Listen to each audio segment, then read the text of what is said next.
Prontissimi amici di Radio Chef, mancano pochissimi giorni a Natale, ormai si possono contare quasi sulle dita di una mano e noi ci prepariamo al meglio. Oggi vi vogliamo far assaporare un Natale al profumo di mare. Voi sapete esattamente com'è un Natale accanto al mare? Sì, c'è chi preferisce la montagna, ma vi vogliamo guidare in Friuli Venezia Giulia, nelle più belle località, insomma, dove passare queste giornate e soprattutto cosa si fa, ma arrivando al punto clou, cosa si mangia in questi giorni aspettando Natale e a Natale. Vogliamo scoprire un po' le tradizioni, le avventure che si possono vivere, le esperienze che si possono fare, e iniziamo subito da una località che solitamente sarete abituati a vivere durante l'estate, che è Lignano Sabbiadoro, dove però il Natale ha veramente un profumo speciale. Si chiama Natale da Mare il programma e ci sono tantissime attività, un calendario ricchissimo che va dal villaggio di Babbo Natale, luogo perfetto per tutti i bambini, fino a tante avventure. Ma voglio dare subito il benvenuto qui con noi e scoprire appunto cosa ci aspetta in queste giornate al consigliere Massimo Brini. Buongiorno. A Lignano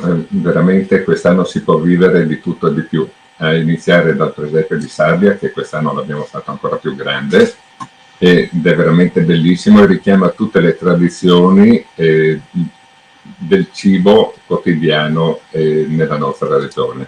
Si parte dal mese di gennaio con San Daniele, con tutto quelle che sono le produzioni del maiale, per finire poi al mese di dicembre con in mezzo tutte le tradizioni, e lì sull'ultimo abbiamo la cubana e tutti gli altri dolci tradizionali, i chalsons e tutto il resto che viene prodotto in Friuli. Quest'anno il presepe di sabbia è veramente fantastico e al quale abbiamo abbinato tutta una serie di manifestazioni di contorno, tra cui il villaggio del gusto, il villaggio di Babbo Natale, con tutta una serie di casette, giostre e un'illuminazione di alto livello. E la novità di quest'anno è che abbiamo aggiunto a Lignano Pineta un'altra zona dove ci sono delle manifestazioni, perché vogliamo far crescere anche Lignano Pineta, e anche lì ci saranno delle belle iniziative, tra cui quella dei Krampus il 22 di dicembre. Naturalmente tutto questo villaggio, tutte queste cose sono accompagnate da una serie di manifestazioni che vanno dalla musica, gospel, canto, concerti in chiesa, incontri con autori e scrittori di libri. C'è veramente sempre qualcosa da fare qua a Lignano. Che bello poi che si può vivere questa atmosfera natalizia a pieno. So che c'è anche un trenino che ci può portare da Lignano Sabbiadoro a Lignano Pineta, quindi il viaggio è ancora più bello a questo punto e lo possiamo vivere al meglio in tutta tranquillità e soprattutto con tutta la famiglia. Ma so anche che c'è un luogo perfetto, dato che abbiamo parlato di tradizioni e di sapori unici, che si chiama il Villaggio del Gusto e che ha cambiato location, in una location tutta nuova. Allora, tradizioni del Natale a Lignano sono quello di mangiare il pesce, perché essendo una località di mare il pesce è uno dei nostri piatti forti. Comunque nel Villaggio del Gusto, oltre a tutte le possibilità di assaggi di pesce, ci sono anche c'è la possibilità di assaggiare prodotti tipici friulani. C'è una casetta che viene dalla Carnia, da Forni a Voltri, che quest'anno ci hanno regalato l'albero di Natale davanti alla chiesa, e quindi colgo l'occasione anche per ringraziarli, dove ci sono tutta una serie di prodotti friulani veramente di altissima qualità, ma anche prodotti artigianali, perché ci sono delle casette che vendono qualcosa di misto come questa e che propongono al turista, al cittadino che viene a visitare il nostro villaggio, tutta una serie di prodotti che sono tipici di quei posti lì, per cui o vai là e li trovi, se no vieni a Lignano e li trovi lo stesso. Si può fare letteralmente un giro di tutta l'Italia semplicemente andando a Lignano, ma il bello anche di avere il nostro Friuli Venezia Giulia così ricco anche di sapori e di tradizioni, poi torno dal consigliere Massimo Brini, è che le possiamo assaporare anche con il giusto tempo, perché ogni tempo c'ha la sua stagionalità e c'ha anche i suoi ingredienti. Quindi abbiamo studiato anche un dizionario del pesce che si può trovare proprio in questo mese, vero Barbara? Sì, sì, Maria, infatti è proprio così. Abbiamo preparato una piccola lista, diciamo, di pesci di stagione che si possono proprio assaggiare in questo periodo dell'anno di Natale. E sono ad esempio le sardine che vengono dal Mar Adriatico, che sono appunto disponibili e fresche in inverno e anche appunto a dicembre. È un pesce che si presta a tantissime preparazioni, al forno, alla griglia, ma anche per preparare degli ottimi antipasti con i quali accompagnare l'arrivo degli ospiti o degli stuzzichini per l'aperitivo. E poi vabbè, orata e branzino sono due pesci che conosciamo tutti molto bene, grandi protagonisti della nostra tavola. Si trovano facilmente appunto nel Mar Adriatico. L'orata è di stagione anche a dicembre, quindi andate tranquilli che porterete in tavola qualcosa di fresco. E il branzino, anche questo è un pesce tipico del Mar Adriatico, disponibile in inverno, è molto usato per piatti eleganti come gli arrosti o le cotture al forno.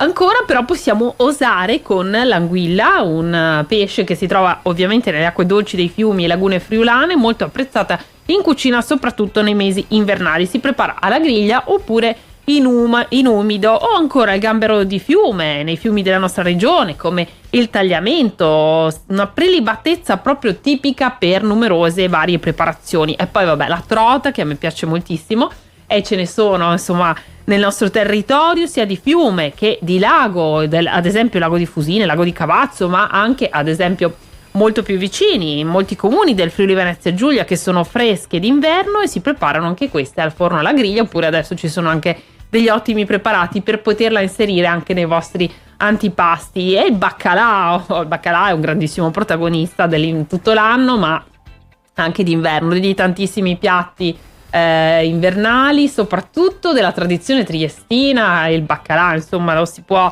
assaggiare come ottimo aperitivo nella sua versione mantecata, oppure con le patate o in tante altre soluzioni, soprattutto nel periodo natalizio, e in tante altre interessanti versioni. Poi c'è il rombo, questo pesce molto molto buono, e la muggine, che si trova nelle lagune friulane, si pesca d'inverno ed è molto nota nelle preparazioni locali. E poi noi insomma sappiamo anche che per avere il pesce perfetto bisogna avere gli utensili giusti per filettarlo nel modo corretto e insomma poter fare anche bella figura con gli amici. Il taglio nel pesce è sempre fondamentale, perché se lo tagliate male avete veramente rovinato un pesce che magari non è neanche così economico a volte, oppure appunto l'avete comprato per una cena, quindi in grandi quantità, ed è veramente peccato. Per cui questo sarebbe anche un bel regalo, se avete degli amici appassionati di pesce, regalare un set di coltelli da cucina adatti alla preparazione del pesce per sfilettarlo. Dove potete andare? Ma ovviamente da Filoutensili Natisone, alle Proto di Premariacco, sul sito filautensili.com trovate tutte le informazioni. Ma anche se dovete preparare pranzi e cene di Natale e vi siete accorti che i vostri coltelli non sono proprio il massimo della loro affilatura, correte subito a portarli, loro vi aspettano. Ma torniamo invece, Maria, a Lignano. Tra l'altro insomma sì, di questi pesci ce n'è qualcuno che tu preferisci? Allora sì, perché il mio Natale è a base di pesce, devo dire, e quindi io adoro il baccalà all'inizio come un antipastino, così magari su un crostino caldo. Secondo me è un'ottima idea, soprattutto se lo andiamo ad acquistare bello fresco e poi lo portiamo direttamente in tavola, magari condito con un po' di prezzemolo, insomma con quello che preferite. A me piace anche con le olive taggiasche, devo dire. E poi si continua. Io sono una grande amante del salmone a Natale, però anche il rombo, il branzino, un buon branzino al sale, e potrebbe essere la chicca, la perla di diamante anche del nostro menù natalizio. E come detto ci si possono gustare tante di queste specialità anche in quel di Lignano. Abbiamo parlato del Villaggio del Gusto, che si trova quest'anno tra Via Tolmezzo e Parco San Giovanni Bosco, questa nuova location che lo rende ancora più magico. C'è una favolosa pista di pattinaggio, quindi anche questa non potete perdervela, potete fare tutti gli acquisti natalizi del periodo. Ma quando si parla di periodo natalizio possiamo dire che questo arriva fino al 6 di gennaio, fino all'Epifania, quindi andiamo un po' più avanti, superiamo anche l'inizio del 2025, e ci sono delle tradizioni che a Lignano sono proprio magiche, quindi voglio chiederle tutte anche al nostro consigliere Massimo Brini. Grazie per avermi ricordato la pista di pattinaggio, perché è veramente già frequentatissima da quando l'abbiamo aperta, ed è la pista di pattinaggio circolare più grande, sembra, del nord Italia, almeno da quelle che sono state le nostre ricerche. E le manifestazioni ce ne sono veramente tante, ma vorrei ricordare soprattutto quella del 30 di dicembre, dove si esibirà Jack Nobile, un artista lignanese molto famoso specialmente sui social network, con esperimenti di magia che ti lasciano veramente a bocca aperta, e con l'esibizione di Adriano Del Sal, uno dei maggiori musicisti a livello mondiale in fatto di chitarra. Poi il 31 c'è la festa di Capodanno, ma probabilmente stiamo mettendo in piazza un'ulteriore novità che diremo quando l'abbiamo propriamente definita, e visto anche tutte quelle che sono le normative vigenti, se possiamo applicarle. E poi il 1 gennaio ci sarà il concerto di Cristina D'Avena con i Game Boys, e quindi accontentiamo le famiglie con i giovani dai 2 ai 60 anni, perché Cristina D'Avena prende veramente un campo molto elevato di utenza. E naturalmente ci sono i fuochi artificiali, che non sono a mezzanotte come in altre parti, ma li facciamo a luna di notte, e poi i fuochi artificiali sul mare hanno sempre un fascino particolare, e quindi ci avviamo verso l'Epifania il giorno 5 con la tradizionale accensione della foghera e tutte le manifestazioni di contorno. Vorrei ricordare anche che il Presepe di Sardia rimarrà aperto fino al 2 di febbraio. Ed è questo un po' il bello, perché potete vivere questa esperienza ancora per tanto tempo. Quindi sì, abbiamo parlato di periodo natalizio, ma ci piace allungare anche questa magia del Natale un po' più in là, portarcela avanti e farci accompagnare anche in questo inizio dell'anno. Io vi lascio anche al sito di turismofvg.it per saperne di più anche sul Natale da mare a Lignano, e c'è anche il sito lignanonataledamare.it, così seguite tutto il programma e partecipate a tutti questi bellissimi appuntamenti. Ma diciamo che il Natale al mare in Friuli Venezia Giulia è veramente ampissimo, segue tutta la costa, e quindi da Lignano possiamo passare anche a Grado, dove ci sono tantissime specialità. Io ricordo bene il borretto alla graisana, che è questa sorta di zuppa fatta con il pesce di tutti i tipi, si va dall'anguilla fino ai cefali, insomma tutto pesce di stagione, come abbiamo ben detto. E anche lì ci sono dei mercatini natalizi bellissimi, quindi vi invito anche a dare uno sguardo, così se volete farvi un giro per tutta la costa del Friuli Venezia Giulia. E anche a Trieste ci sono delle belle tradizioni, vero Barbara?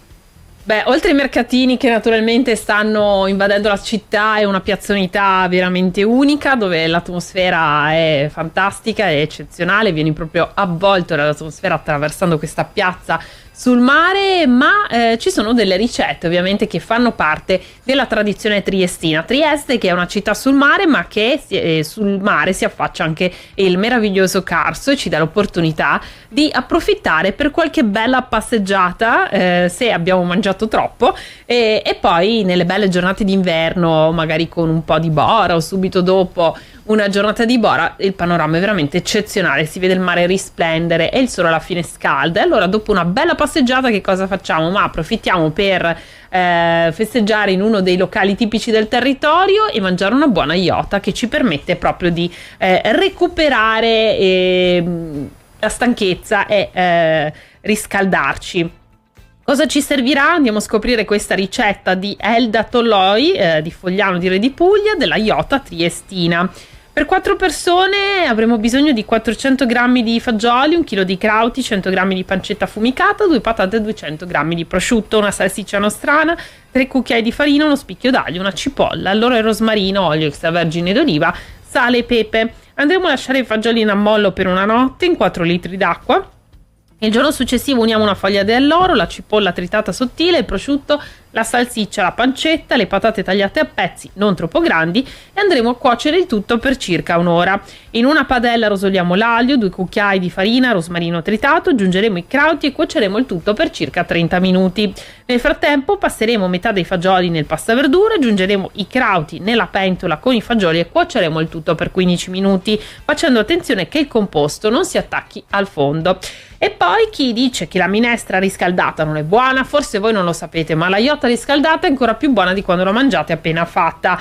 Ogni riscaldo la rende migliore, sembra incredibile, ma vi posso garantire che è assolutamente così. Per arricchirla e un po' diversificarla ai riscaldamenti successivi. Potete aggiungere delle costiglie di maiale affumicata o il carré da abbinare con senape e creme, ma farete un figurone, ve lo posso assicurare. E poi noi abbiamo parlato della passeggiata per diversificare, ovviamente per approfittare del periodo delle feste, ma è un buon un piatto anche da presentare ad esempio al pranzo di Natale o alla cena, quando volete magari mangiare un piatto unico, e la Iota può assolutamente esserlo. Potete abbinarlo, qui ci propone nella nostra brochure vi abbiamo proposto un frontiere, un pino bianco, oppure insomma potete valutare voi come proseguirete il vostro pasto e che cosa abbinarci. Io con la Iota non disdegno nemmeno un buon vino rosso. È vero, ci può stare, dipende ovviamente dai gusti, quindi noi brindiamo, quello è l'importante alla fin fine. Esatto, e vi aspettiamo domani, che sarà una puntata proprio dedicata insomma al Natale, ma sarà anche dolce. una puntata dolcissima, perché vi porteremo a gustare, anzi, visto che in questo periodo ci è concesso usare un po' di più, alle diete ci penseremo nell'anno nuovo, a gennaio, sì. E allora tuffiamoci proprio, come dire, a testa. Sì. E quindi domani non perdetevi l'appuntamento di venerdì. Noi con Radio Chef vi ringraziamo, ma vi ricordiamo anche che se non sapete che cosa preparare, vi hanno colto di sorpresa e vengono a cena da voi, non lo sapevate, i parenti arrivano prima del previsto, 15-20 persone così, tranquilli, andare sul nostro sito radio.0.it, c'è la sezione Radio Chef con tutte le brochure di primavera, d'inverno, di Natale, della barcolana che abbiamo preparato per voi. Ci sono tante ricette per tutti i tipi di abilità culinaria, per tutti i tempi e per tutti gli ingredienti, quindi lì veramente trovate tantissime idee, tutte proposte da voi. E se questo Natale elaborate un piatto che vi piace, particolarmente creativo, non dimenticate di mandarcelo. Sì, al nostro numero WhatsApp 338 611 6060, oppure direttamente nella sezione Radio Chef del sito trovate il form per inviare proprio la vostra ricetta. Condividetela, che fa bene, ci piace poi portare in tavola anche i vostri piatti, e questo è il bello di condividere in Friuli Venezia Giulia. Assolutamente. Allora noi vi aspettiamo e ci vediamo domani. È tutto per questo appuntamento con Radio Chef. Ciao! Ciao.